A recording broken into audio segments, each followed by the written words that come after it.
Welcome to the world of science fiction stories, and don't forget to like, share, and subscribe my channel. Enjoy the listening. Human mechanic forgot. He saved an albino alien feline with a broken leg, but many years later it. The storm had long passed, but the wind still screamed across the red sands of Aridos, pushing dust in restless spirals. Joran stood beneath the half-collapsed roof of his workshop, welding torch crackling in his gloved hands, the scent of scorched alloy and ozone sharp in the air. His back ached, his shirt clung to his skin, and his mind had wandered too far for too long alone. For 7 years, silence had become a companion more faithful than any living soul. Then he heard it, a sound that was of wind, not the cry of a machine or the whine of a damaged drone. It was low, broken, half-swallowed, a sound of pain, real pain. Joran turned, scanning the ridge line just beyond the scrapyard. There a trail of blood in the dust, sharp and vibrant like paint, and at its end he saw her. At first he thought it was an illusion, a shimmer, some glitch of heat in memory, but no, she was real, massive, ghostly white, her fur matted with sand and caked with blood. Her leg was bent at an angle that made Joran's gut twist. She wasn't moving, only breathing, shallow and sharp.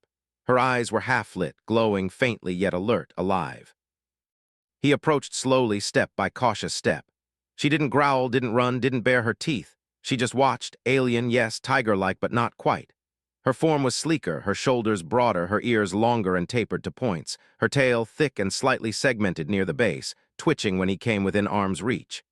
She looked like a creature who had been majestic once, something meant for thrones of stone and skis full of thunder. Now she was broken, and somehow that called to Joran more than anything ever had. He knelt beside her, hands open.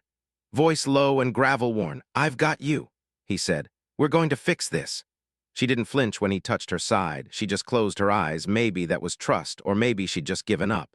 Either way, Joran lifted her into his arms, and beneath the weight of fur, blood, and impossible strength, he carried her through the dust toward the only place left on Aridos with anything that still worked, his workshop. Inside the workshop, Joran laid the creature on his long unused repair table, the same slab he'd once used to break down old shuttle cores. This would be different. Flesh didn't behave like steel, bones didn't weld, but pain was still pain, and pain he understood. He pulled out his limited medical kit, praying the sin stems hadn't expired. The bone was bad, completely shattered at the mid-joint, some kind of crush wound, maybe from a fall, maybe worse. He'd seen injuries like this during the militia wars, soldiers who survived dropship crashes, drones dragged through battlefield wreckage, but never in something so alive.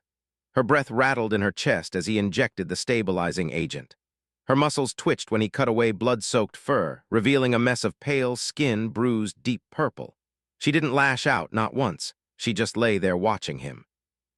He spoke to fill the silence, useless maybe, but it made his hands steadier. "Someone dropped you," he said, "threw you away." His voice was hoarse. Well, not here, not today.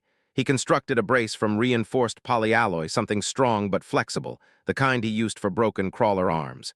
He shaped it to her limb with painstaking care, pausing when she hissed or whimpered, adjusting pressure until she didn't flinch. Then he covered the leg in a thin cast of pressure-woven thermal foam, designed to accelerate healing tissue under stabilized conditions. For hours he worked, and when it was over, and she was stable, wrapped, and braced, breathing easier, he collapsed onto a stool, soaked in sweat and breathing like he'd fought a storm. She turned her head and looked at him, no growl, no glare, just that same stare, ancient, unreadable. He leaned forward, elbows on his knees. "I should call you something," he muttered, "not that you'll answer." He studied her for a moment, eyes drawn to the snow-white fur streaked with blood, the pale stripes running like lightning bolts along her sides. "Silva," he said at last. "Yeah, that fits." The name hung in the air like a promise. She blinked, and slowly her tail flicked once deliberately. Joran smiled, exhausted. "Welcome to the scrapyard, Silva." Outside, the storm kicked up again, but inside the rusted walls, something rare had begun to form. A strange and quiet bond between a broken mechanic and a fallen queen. Silva slept for the next 20 hours, her body exhausted from blood loss, shock, and trauma, barely stirring even when the wind howled and the metal walls of the compound groaned in protest. Joran kept vigil, alternating between repairs on his broken camera and monitoring her vital signs with scavenged medtech. He gave her water, fed her a protein mash through a tube, and kept the brace aligned on her leg. She didn't wake fully, but she was alive, and that somehow was enough. He had patched up 100 things in his life. Engines, life support tanks, fractured heat shields, things built to last, things that had failed anyway. But none of them had ever looked at him the way she had. Not like a creature, not even like a person. She had looked at him as if she saw something familiar buried deep beneath all the ash and metal of the man he had become. When she finally stirred again, it was slow, low, and subtle, her head lifted slightly, her ears twitching. Joran was working on a cracked coolant cell when he heard the soft scrape of claws against alloy. He turned, she was watching him. "Good morning," he said gently, putting down the tool. She blinked once. He crossed the room and crouched beside her. She didn't flinch when he touched her head, running a hand gently between her ears. The fur was thick and impossibly soft beneath the dried blood. He felt her breathing shift, not in fear but in recognition. "You're healing fast," he murmured, "and you're hungry, aren't you?" She made a noise then, low and hoarse, a rumble from deep in her chest, not threatening, not even pained, but something else. It felt like acknowledgement. He brought her a fresh bowl of warm, nutrient paste mixed with meat from a protein block, bland but nourishing. She sniffed it, turned her nose up, and looked back at him with what could only be described as a finicky expression. "Great, I've saved your life and now you're royalty," he said. Still, she eventually ate, eyes flicking to him between bites. It wasn't long before she pushed the bowl aside and lowered her head again, not to sleep but to observe, to listen. Over the next few days, her strength returned in increments. She stood, limped, and growled softly at the drone that buzzed too close to her flank. Joran had to adjust the brace twice, reinforcing it as her muscles began to work again. Her behavior changed too.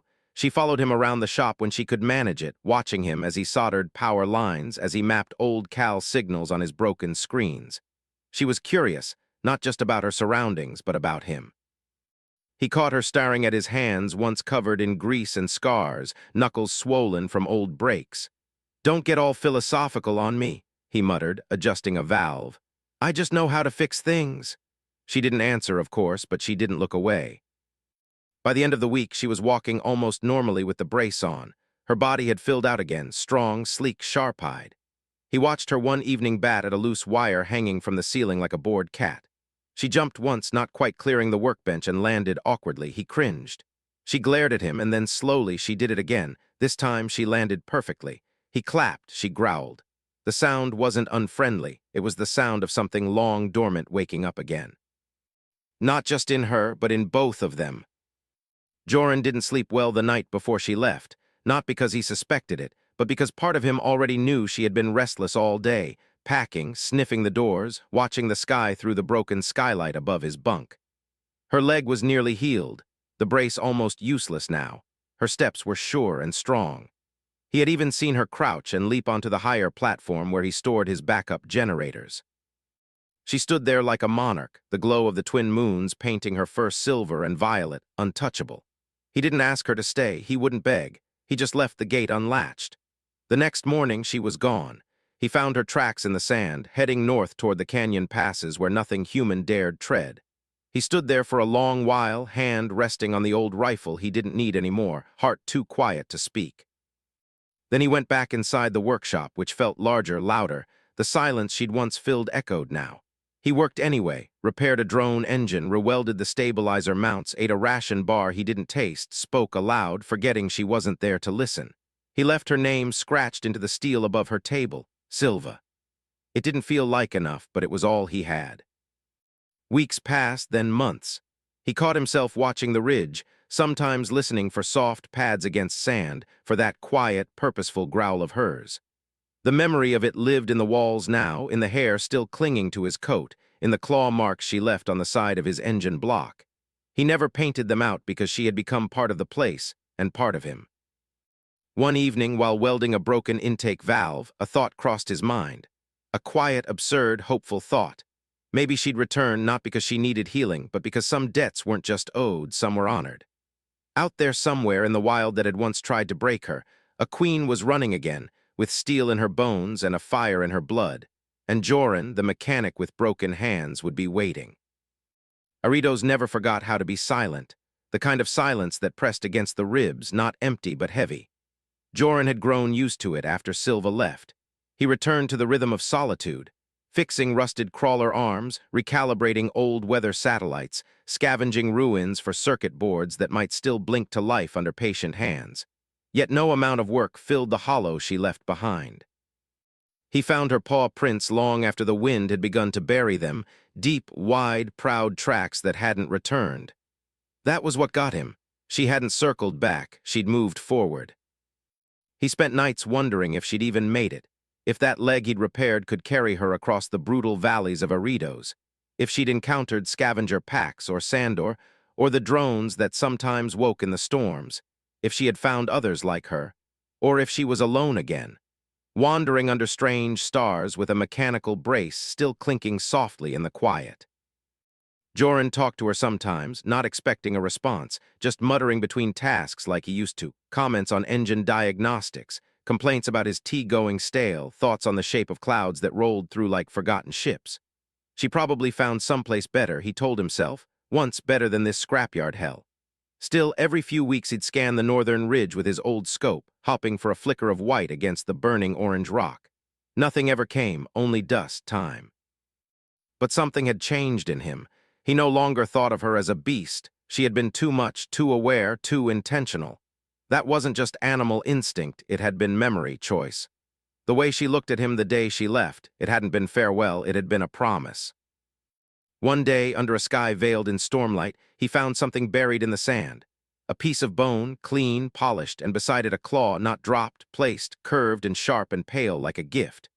Joran stood there for a long time, the claw turning slowly in his fingers. He didn't know what it meant, but he brought it home.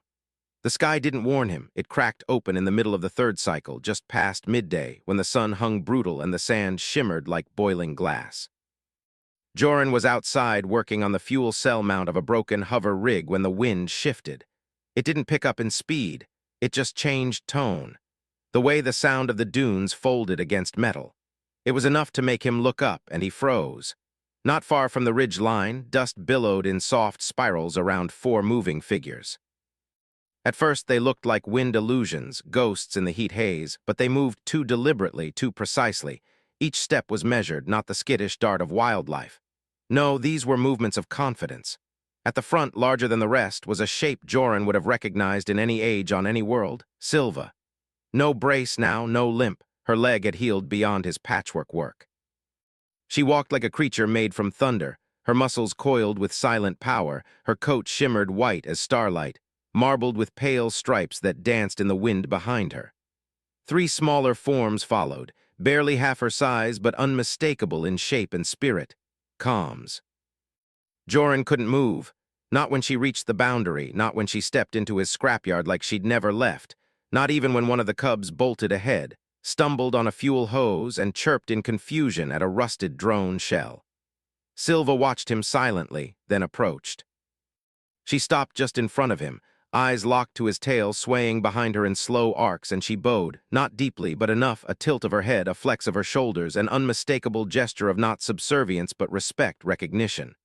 Joran's throat tightened and his hands shook slightly as he stepped forward, heart thundering. He reached out, gently resting his palm on her broad forehead. "You remembered," he whispered. She leaned into the touch. Behind her, the cubs explored with chaotic joy, sniffing hoses, climbing over rusted barrels, tumbling through patches of scrub grass with growls too small to intimidate anything. He crouched, and one of them approached, bold, bright-eyed, nearly tumbling into his lap. "Easy there," he laughed softly, catching the cub before it could chew his boot. Silva watched, unmoving, as if testing him again. But when the second cub joined, followed by the third, Joran found himself surrounded by little paws and curious eyes, and tiny, sharp teeth nibbling at his tools. She finally laid down right beside him, close, warm home. Joran sat there, heartful and silent, beneath the rusted beams of his workshop, not alone, not anymore. Something had come back to him through the endless dust, and this time it had brought a legacy. The days that followed were unlike anything Joran had ever known. His workshop, once a sanctuary of silence and steel, now echoed with the soft pitter of cub feet and the occasional roar of a mother reminding her children to behave. The cubs were a storm of chaos, ripping into tool bags, climbing the scaffold like a hunched perch, yowling at power surges like thunder from the gods. They played with everything, Wires, gears, drone heads, sometimes even Joran's gloves if he left them too close to the floor. But it wasn't just noise, it was life. Silva kept watch, never far from her young. She was different now, less guarded, more grounded. She still moved like a queen and carried herself with that quiet, burning strength, but something softer lived behind her eyes. The wild had taken her back, it had shaped her, yes. But she'd returned not to escape it. She'd come because this place, this man, this scrapyard in the sand had once offered her a second chance. Now she was offering something back. Joran had no idea how to raise alien tiger cubs, but they seemed content to learn from him anyway. He started nomming them without meaning to. The boldest one, always first into trouble, he called Flint. The curious one with two mismatched eyes was Echo, and the smallest, who trailed behind the others like a quiet shadow, was Vil. They came to know his voice, his scent, his laugh. Flint liked to tug at his coat while he worked, always demanding attention.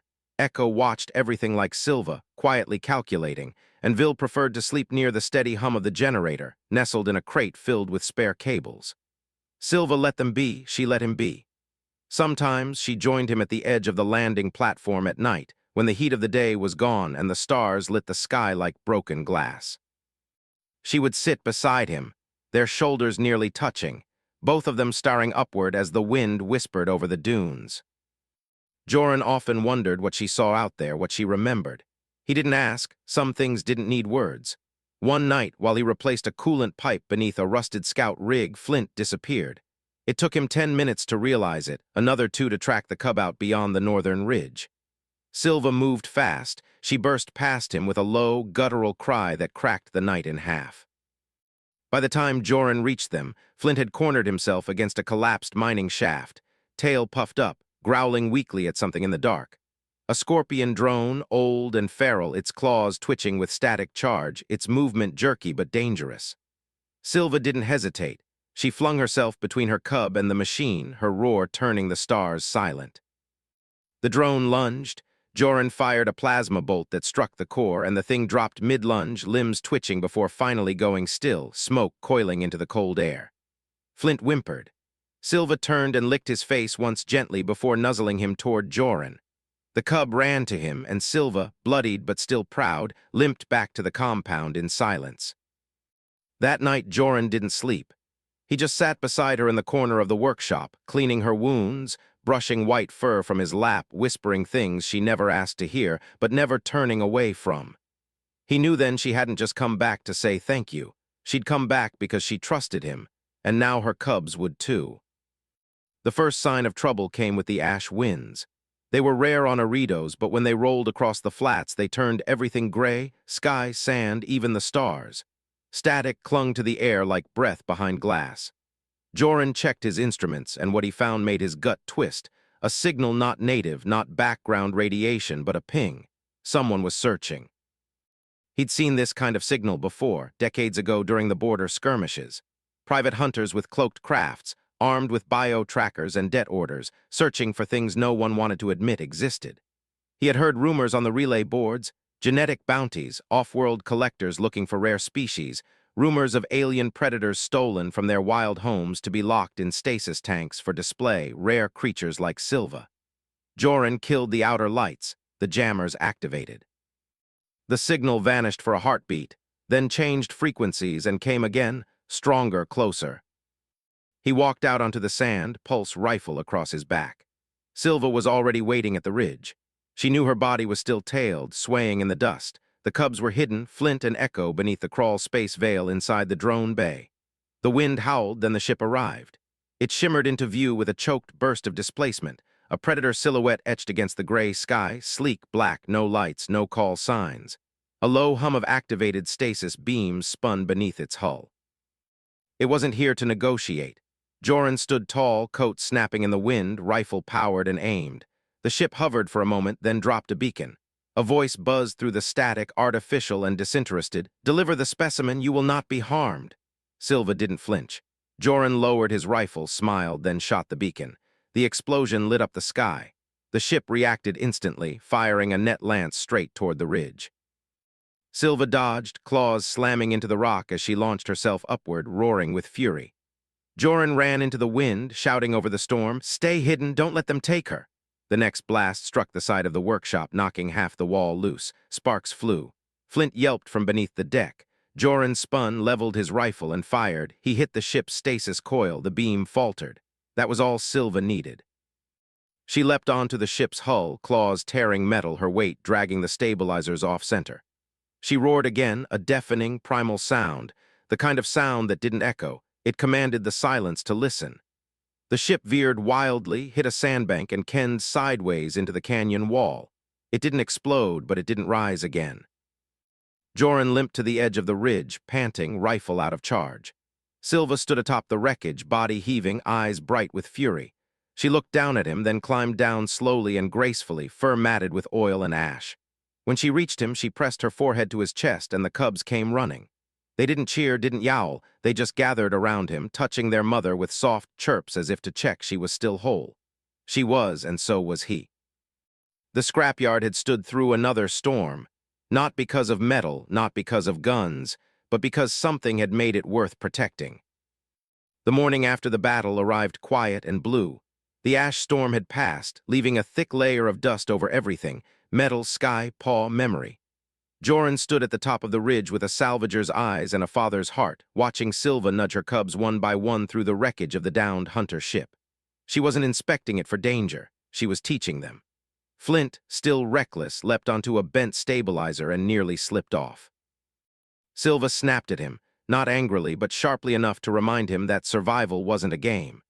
Echo mimicked her posture, walking with perfect silence across the fractured hull, ears twitching with every creak of metal. Vil, as always, stayed close to her mother's side, touching the shadows that slipped in and out of view like smoke. Joran leaned against a beam that had once been part of his workshop roof, now bent at a useless angle. The place was damaged, but not beyond saving. He had fixed worse, but for the first time, he wasn't rebuilding for himself. Silva climbed the ridge to him as the cubs explored the ship's interior. Her white coat shimmered in the morning light, streaked with oil and ash. One ear was nicked, now a scar carved near her shoulder. She didn't limp, not anymore. They stood together in the quiet, gazing out at the valley. Joran reached into his coat and pulled out a simple object, a tag worn and scratched with a single word etched into the alloy. Silva. He offered it to her. She studied it, nostrils flaring slightly, then leaned forward and touched it with her forehead. A choice, perhaps, an agreement. She would never wear it. She was far too wild for collars, too proud for trinkets, but she understood what it meant. He placed it beside her old brace, mounted now on the wall above the work table, no longer a medical tool, but a relic she had outgrown. Later that day, while the cubs dozed in the shade of a cooling turbine, Joran began rebuilding not just the walls that had fallen, but the ground beneath them.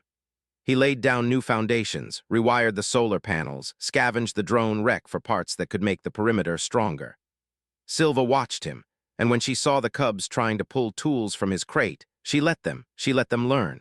It became their rhythm, him fixing things, them growing, her guarding. And when dusk came again, the sky caught fire with colors that didn't exist on any other world. Joran stood there with a welding torch in one hand and a cub asleep under the other arm, and for the first time in decades, he didn't feel like a man surviving. He felt like a man living. A year or something close to it passed. Time on Aridos was strange. Cycles moved faster near the poles, slower under the twin moons. But Joran kept a marker scratched into the wall near the generator, and by his best guess it had been 12 full rotations of the planet. A season, since the day Silva had returned, and now she was leaving again. He didn't ask why, he didn't need to. He saw it in her eyes, the way she stood at the edge of the compound, body tense but calm, the wind brushing through her fur like it was whispering her name. The cubs, no longer cubs, stood tall beside her. Flint had grown into a powerful, golden-eyed shadow of his mother. Echo had a predator's silence and a tactician's stare, and Vil had become nearly invisible in the dun, a ghost of sand and instinct. They were ready. Silva looked at Joran one last time, and he stepped forward slowly, hand raised. He placed it gently against her brow, her eyes closed. The cubs, his cubs, in every way that mattered, nuzzled him one by one. Flint knocked over a bucket of bolts on his way out. Echo tucked something shiny into her mouth before he could scold her. Vil paused at the threshold and looked back. Joran nodded. She disappeared into the wind, and Silva was the last to go. She turned once at the top of the ridge. And in that moment the sun caught her just right, painting her in silver, the shadows of her cubs stretching long behind her. She roared, not to claim, not to warn, but to thank, and then she vanished over the horizon with her legacy and stride. Joran stood alone at the gate, heart full to breaking. He didn't cry, not exactly, but when he turned back into the workshop, he ran his hand across the brace mounted on the wall. The name tag below it gleamed. Silva, the first thing he ever fixed that didn't belong to a machine and the first thing that ever fixed him. He put down his tools for the night, and for the first time in a long, long while, he slept.